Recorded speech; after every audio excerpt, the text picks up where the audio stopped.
Hello, gentlemen, and welcome to another PalaView Market Research video.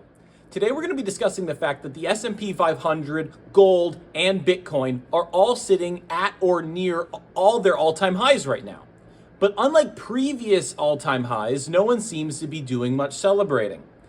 This is likely because we are experiencing inflation differently than how the government is telling us we are experiencing it.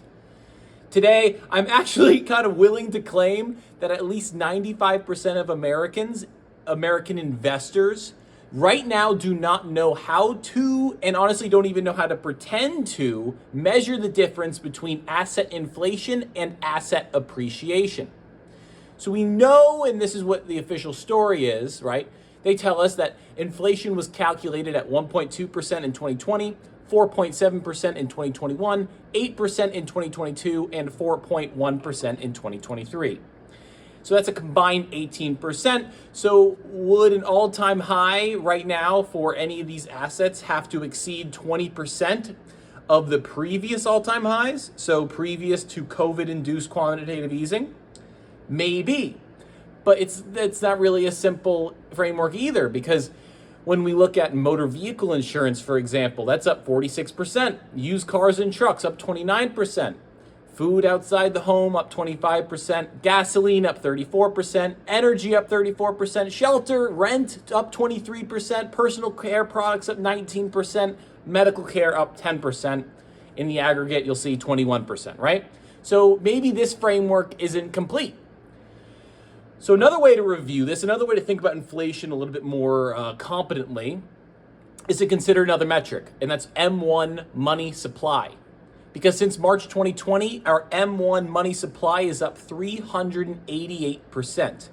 And if you don't know what the M1 money supply is, it is how the Fed measures the most liquid forms of money. It's effectively currency in circulation plus these miscellaneous forms of bank deposits.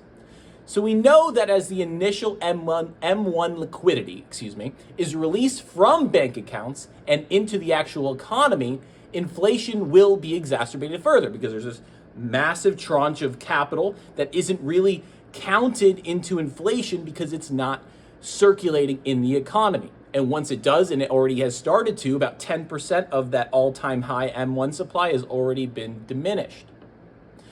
So is the government gaslighting us? Like, what is happening? And if they are gaslighting us, are they doing it on purpose? Because they're telling us the economy is like the best it's ever been, right?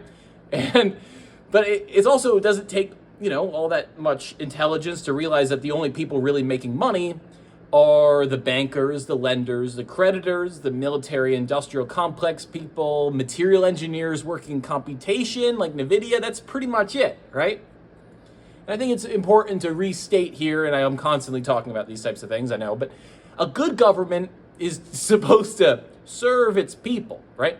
A questionable government deceives its people in the interest of protecting its people, but a corrupt government deceives its people to exploit its people.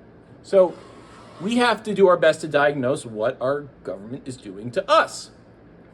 It's hard to say. It could very much be that they're incompetent, right? But one thing's clear, I believe that it's very, very clear, even if they aren't competent, that they are constantly testing the limits of what they can convince us is reality. Because the reality is Americans are spending their savings fast. We likely only have 3/4 left of savings until average Americans are surviving off of credit cards only, and that's it, right?